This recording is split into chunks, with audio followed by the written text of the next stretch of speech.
Vamos a hablar entonces de este tema que es el primer encuentro con el paciente con hígado graso. Como soy el primero, les voy a recordar cuál es la dimensión del problema. Hígado graso no alcohólico es la más frecuente de las enfermedades hepáticas crónicas. Se estima que afecta entre 20 a 30% de la población mundial, aunque en algunas poblaciones se han encontrado hasta 46% con los estudios con mucha sensibilidad como la resonancia magnética. Sabemos que puede evolucionar a la cirrosis y todas sus complicaciones, y además que estos pacientes están en riesgo aumentado de mortalidad general, de causa cardiovascular y también de causa hepática. Si ustedes miran, esta figura corresponde a estudios efectuados en la población general en Estados Unidos y pueden ver cómo, a diferencia de lo que pasa con las otras hepatopatías crónicas que han tenido una prevalencia estable, en cambio, la prevalencia del hígado graso no alcohólico se ha duplicado en este lapso de 20 años. Pese a que en este estudio se utilizó una definición insensible, como es aumento de ALT en ausencia de alcoholismo, de hepatitis C, de hepatitis B y con saturación de transferrina normal. Sabemos que la mayoría de los pacientes con hígado graso no alcohólico se encuentran con transaminasas normales, por lo que esta definición es insensible.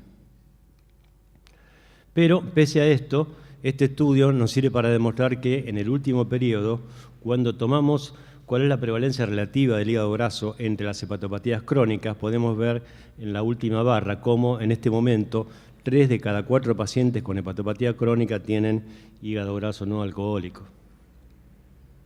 Además, NASH se ha transformado en la segunda etiología entre las causas de trasplante hepático en Estados Unidos. Esto sucedió en el año 2013, como se puede ver en la línea negra continua, y además se ha registrado un aumento en el número de casos de 170% en el periodo que va del 2004 al 2013.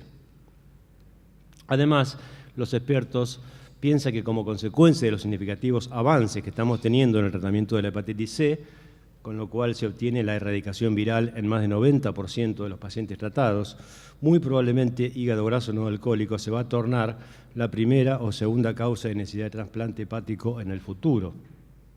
Y en realidad esto ya se está constatando.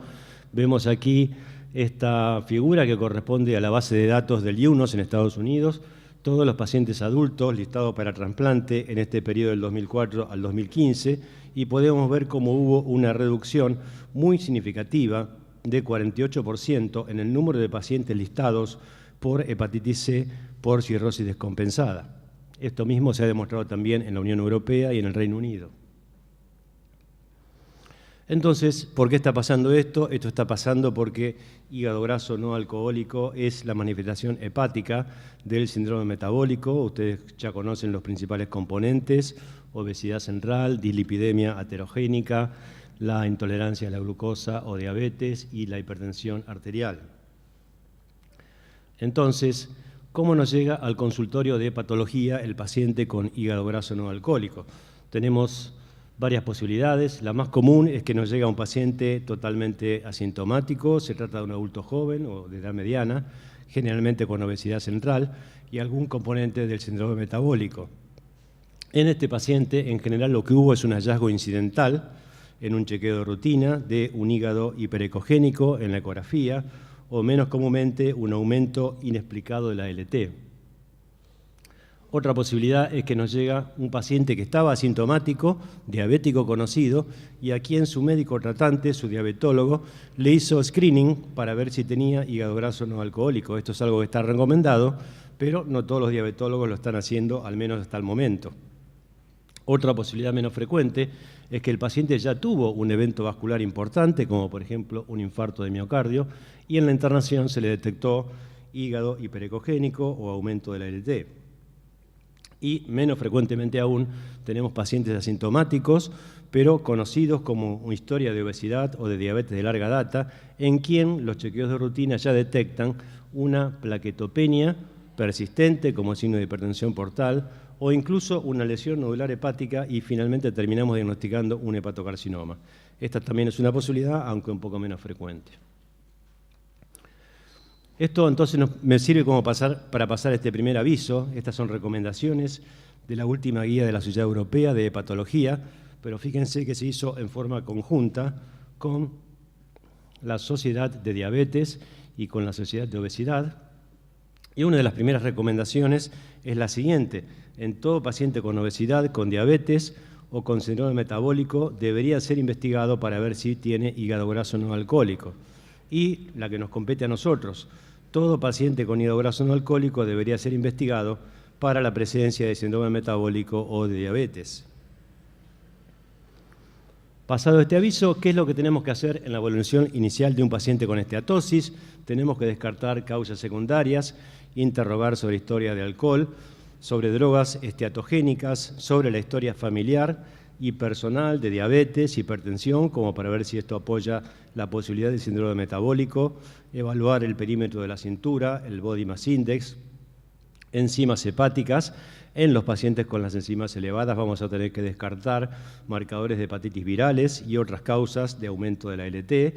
Vamos a tener que investigar el perfil del metabolismo glucémico y también el perfil lipídico.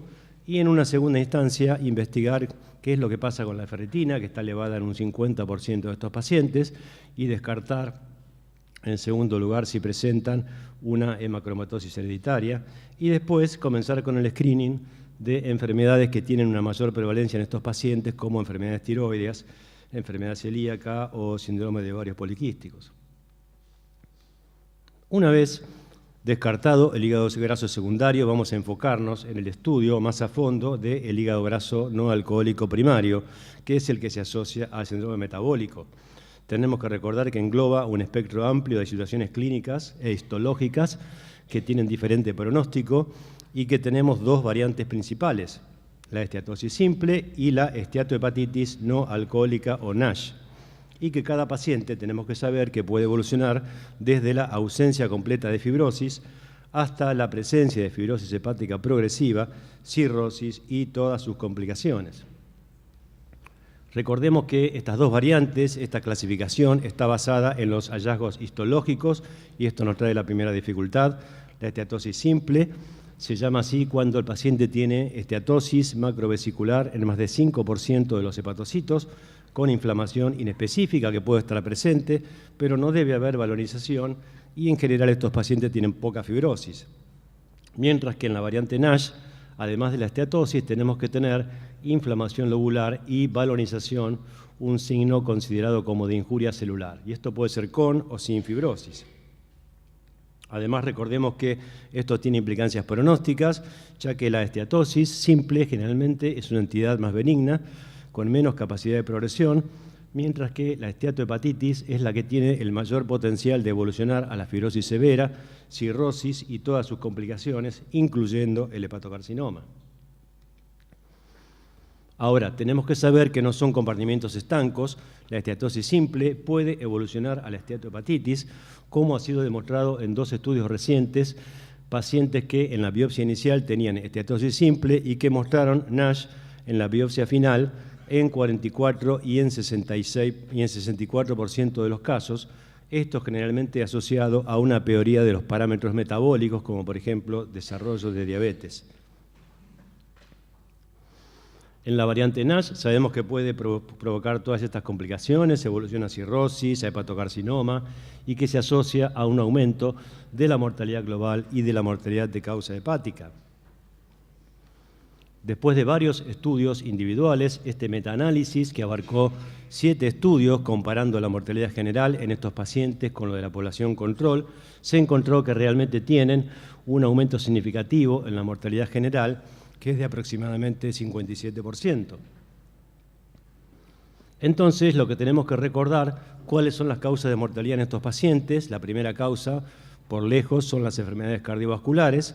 En segundo lugar, las enfermedades malignas. Y en tercer lugar, la mortalidad de causa hepática. Esto no es nada despreciable, ya que en la población control la causa hepática es la 11ª causa de muerte, mientras que en estos pacientes, como dije, es la tercera. Sin embargo, esto nos tiene que hacer tener en cuenta esta situación que me parece a mí muy importante para que los hepatólogos pasemos a tratar de evaluar qué es lo que pasa con el paciente y su hepatopatía. Nosotros tenemos que saber que todos estos pacientes están en riesgo de desarrollar diabetes con el tiempo y de que están en riesgo de tener complicaciones cardiovasculares.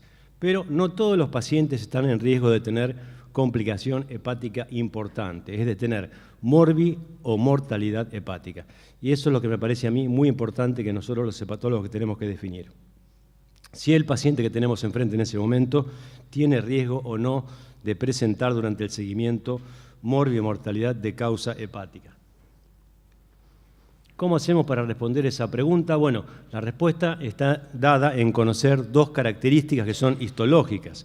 Por un lado, si el paciente tiene la variante NASH o la variante esteatosis simple, y segundo, y como vamos a ver, mucho más importante, conocer qué grado de fibrosis tiene. Lamentablemente, solamente la biopsia hepática permite obtener estas dos informaciones. Y sabemos que es un método invasivo, con riesgo de presentar complicaciones, el riesgo es bajo pero existe, y no es aplicable en forma universal en una patología que es tan prevalente. Entonces, hace años que venimos diciendo que son necesarios estudios no invasivos que nos permitan estos dos objetivos. Por un lado, distinguir esteatosis simple de NASH y, en segundo lugar, determinar el grado de fibrosis. Con respecto al primer objetivo, no existe ningún método no invasivo, ningún marcador que haya sido validado.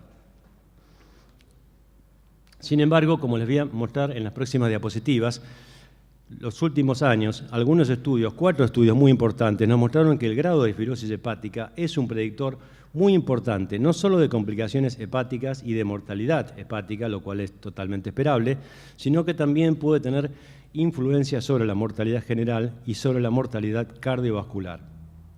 Me voy a meter un poquito en la conferencia del doctor Brill, le pido disculpas, pero es para poder explicar cuál es el mensaje que quiero dar. De estos 4 estudios, el primer estudio sueco, con una cohorte de más de 200 pacientes que tienen, como dato importante, un seguimiento medio de 26 años. En el momento que se publicó este estudio, era el que tenía el seguimiento más prolongado en este tipo de pacientes. Y lo único que voy a mostrar es la conclusión final. En realidad, en los resultados, cuando uno toma la población como un todo, estos pacientes tuvieron un aumento significativo de la mortalidad global, cardiovascular, de la mortalidad por hepatocarcinoma y por cirrosis con respecto a la población control.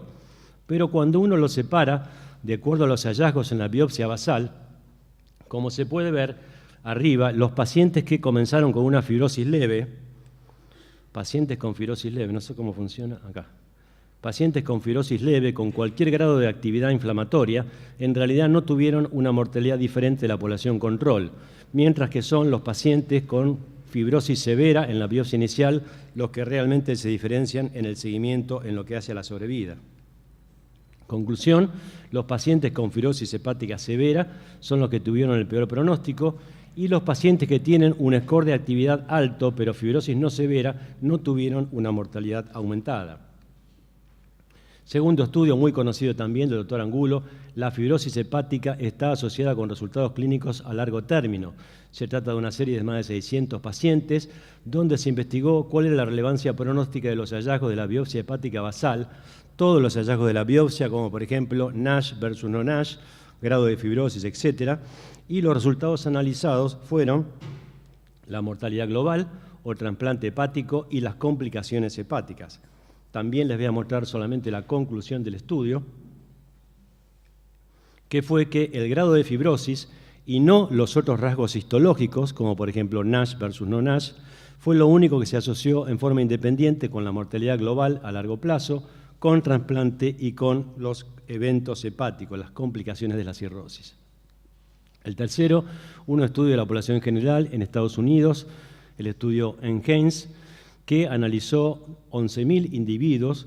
Fíjense que en estos pacientes diagnosticados por ecografía, los pacientes como grupo global no tuvieron una mayor mortalidad que la población control en el seguimiento, pero en cambio los pacientes con hígado graso no alcohólico y fibrosis severa, diagnosticada de acuerdo a marcadores no invasivos, son los que tuvieron una mortalidad significativamente aumentada, principalmente de causa cardiovascular. Y en la conclusión, fibrosis hepática avanzada es un predictor significativo de mortalidad, principalmente de causas cardiovasculares, y esto fue independiente de otros factores de riesgo ya conocidos. Por último, del último estudio, les voy a mostrar solamente el título. El estadio de fibrosis, pero no NASH, predice la mortalidad y el tiempo hasta desarrollo de enfermedad hepática severa en pacientes con hígado graso no alcohólico probada por biopsia.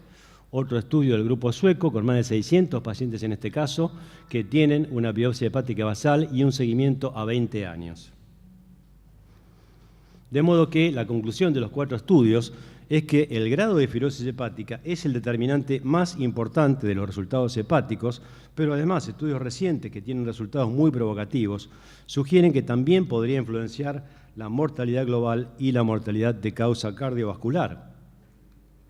Entonces, de estos 2 conocimientos que señalaba, realmente el grado de fibrosis hepática es el más importante y esto nos da una ventaja porque tenemos múltiples marcadores para evaluar la fibrosis en forma no invasiva. Tenemos arriba los marcadores directos, que no están disponibles en nuestro país, pero tenemos diferentes tipos de elastografías y tenemos los marcadores indirectos, tanto los específicos para hígado graso como los no específicos. Estos marcadores que fueron diseñados para hígado graso, se trata de sistemas de puntaje que otorgan al paciente un corte bajo o un corte alto, y esto predice la ausencia o presencia de fibrosis, utilizando variables que están disponibles en la práctica. Como pueden ver, algunas coinciden en los 2 scores, el Body Mass Index, el cociente ACT/LT, la presencia de diabetes, y el score de fibrosis de NAFLD le agrega la edad, recuento de plaquetas y albúmina. El score de fibrosis de NAFLD tiene una fórmula complicada, pero el resultado se puede obtener por medio de la computadora o el teléfono, simplemente cargando las variables en esa web. El score propone un valor de corte bajo, por debajo del cual sugiere ausencia de fibrosis severa, y un valor de corte alto, por encima del cual sugiere presencia de fibrosis severa. Cuando tenemos valores intermedios, esto es un score indeterminado que no nos ayuda a evaluar al paciente. Y el score de Barr es más sencillo todavía: Body Mass Index mayor o igual a 28, 1 punto, cociente mayor a 0,8, 2 puntos, diabetes 1 punto, lo que nos da un score posible de 0 a 4, cuando el score es de 0 o 1 predice ausencia de fibrosis severa y cuando es alto sugiere presencia de fibrosis severa. En realidad, estos estudios originales mostraron un área bajo la curva ROC por encima de 0,8 para ambos scores, pero su mayor valor en la práctica es el valor predictivo negativo, que fue, por ejemplo, de 96% con el score de Barr en el estudio original. Esto quiere decir que si el paciente tiene un resultado por debajo del valor de corte, esto sugiere con bastante seguridad la ausencia de fibrosis severa. Después tenemos las elastografías. Ustedes conocen muy bien lo que es el FibroScan. Quizá la desventaja en el caso del paciente con obesidad es que la medición se hace entre 2,5 y 6,5 centímetros del extremo de la sonda, y esto puede que no sea factible ante la presencia de obesidad. De hecho, el doctor Casterá analizó cuáles eran las limitaciones en 13.000 estudios de elastografía y encontró que en el 19% de los casos íbamos a tener falla de la medición o resultado no confiable. Y en realidad las variables que se asociaron con falla de la medición o con resultado no confiable, como ustedes pueden ver, la más importante es la presencia de obesidad. Más recientemente se presentó la sonda para obesos XL, pero como ustedes pueden ver, en realidad hay solamente 1 centímetro de diferencia en la profundidad de la medición. Es entre 35 y 75 milímetros del extremo de la sonda. De todas maneras, se demostró que es más eficaz en los pacientes con obesidad, logrando 10 mediciones válidas en 75% con respecto a 40% con la sonda convencional. Cuando la elastografía se puede realizar, en realidad tiene un buen área bajo la curva ROC, y en realidad la mayor validez, el mayor valor de todos estos estudios es su valor predictivo negativo, que siempre está por encima del 80%, y desde el punto de vista práctico esto es bastante útil porque nos permite quedarnos tranquilos con respecto a la posibilidad de que ese paciente tenga un riesgo bajo de tener una hepatopatía importante. Las elastografías, hay varios estudios que demuestran que es más precisa que el FibroScan, tanto en medir la fibrosis como en medir la cuantificación de grasa, que puede ser algo que sea utilizable en el futuro. Y también, como se ve debajo, es más factible de realizar en los pacientes que tienen obesidad severa. Entonces, tenemos este tipo de algoritmos, este tipo de esquemas, este propuesto por el doctor Sanyal, por ejemplo, que nos permiten de alguna manera estratificar el riesgo de que los pacientes tengan una enfermedad hepática severa, y esto nos ayuda a decidir cuándo indicar la biopsia hepática. Como ustedes ven, en el extremo a la izquierda tenemos pacientes con bajo riesgo, son pacientes jóvenes que tienen un índice de masa corporal por debajo de 30, que no tienen diabetes ni síndrome metabólico, y en los cuales los test no invasivos nos dan resultados por debajo del cutoff bajo. Entonces, en estos pacientes realmente el riesgo de hepatopatía importante es muy bajo y esos pacientes tenemos que concentrarnos en el tratamiento de los factores metabólicos y no tanto en la hepatopatía. En el extremo derecho tenemos pacientes que claramente tienen fibrosis avanzada, pacientes con plaquetopenia, cociente AST sobre LT mayor a 1, los test no invasivos dan para arriba y en esos pacientes podemos hacer biopsia o confirmar la cirrosis por resonancia magnética. Y son los pacientes que se encuentran en el medio, aquellos en los que probablemente la biopsia hepática va a ser la única manera de confirmar su grado de fibrosis. De todas maneras que, para terminar, yo diría que el mensaje que yo quiero dar es que el hepatólogo, en estos pacientes, y sobre todo teniendo en cuenta los sobrecargados que están los sistemas de salud en este momento, el hepatólogo tiene que dividir a los pacientes en dos grandes grupos. Sabemos que estos pacientes tienen que tener un seguimiento a fondo por el diabetólogo, por el cardiólogo, por el especialista en nutrición y por el clínico. Entonces, ¿en qué paciente tenemos que concentrarnos nosotros? Aquel paciente que tiene un riesgo de tener fibrosis hepática severa. Entonces, mi mensaje sería, tenemos que identificar al paciente que está en riesgo bajo de tener fibrosis hepática severa para que este paciente pueda enfocarse en corregir las alteraciones metabólicas, la obesidad, prevenir la diabetes y prevenir todas las complicaciones vasculares. Y tenemos que conocer al paciente que tiene fibrosis avanzada o cirrosis para incluirlo en los programas de vigilancia para hepatocarcinoma, screening de varices de riesgo, reforzar el tratamiento dietético y quizá analizar en este paciente el uso de alguna terapia farmacológica considerada por el momento experimental. Muchas gracias.